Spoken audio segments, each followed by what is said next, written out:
want to tell me just what in the fresh turkey hell we're dealing with here? Long story. It's a ghost. Supposed to be dead. In the movie, they all kind of three cram into the McLaren. Yeah. How did that work? Seems like The Rock is a big guy. He's a big bloke, yeah. He is a big fella. It was a little bit awkward because we were trying to work that out ourselves, and I had to jump in the middle and squish in with two other people, and it was a bit of a tight squeeze and not the easy thing to drive a car, I think, when you got three people in the front of a McLaren, but yeah, it worked. Okay, you didn't make like a special 3-seat mod, extra wide base? No, we didn't. No, I think it just, we had to pop him out and pop him in with I think it was a very tight fit, but it was okay. When you guys are thinking about the movie, I mean, I imagine there's some sort of like product synergy, but also sort of like why you're like, here's what they would drive. Early on, very, very early on, a creative decision was made that they wanted to go with McLaren, and I know that Jason Statham was very happy with that idea and was very pleased to be on board. And equally for me, it's a pleasure working with McLaren and their vehicles. So yeah, good decision all round.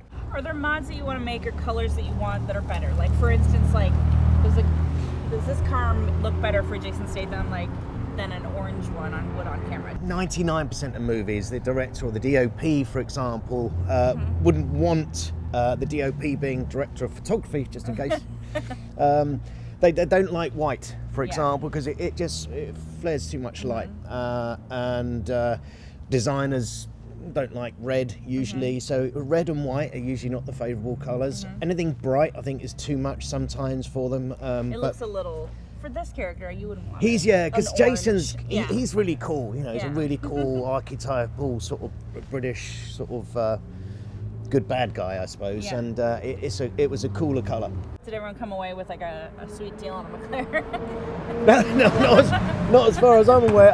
I've had they're really generous, and they've lent me a car every now and then, and I get to test one of their new cars. And I had a 720S for a few weeks, and I had a 600 LT for a little while, and so that's lovely. Ah, there he is. You also made the motorcycle for the movie. Yes. Elba's motorcycle. Yes, yeah.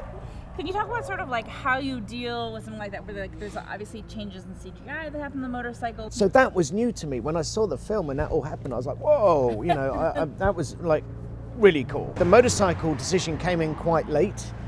Triumph were fully supportive, and they came with the bike, and literally had a few days to try and sort of Idris Elba the bike, if you like, and make it part of the Etienne sort of group.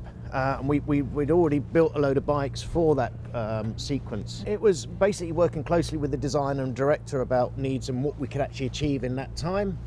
And we pulled off what I thought was a really cool looking bike. We also had to make a motocross versions for all the jump sequences. So again, that's another challenge, but something I'm used to doing. And so the approach was fairly simple. Results were great, and the bike, was able to do everything we needed to do for the sequence. This job requires stealth.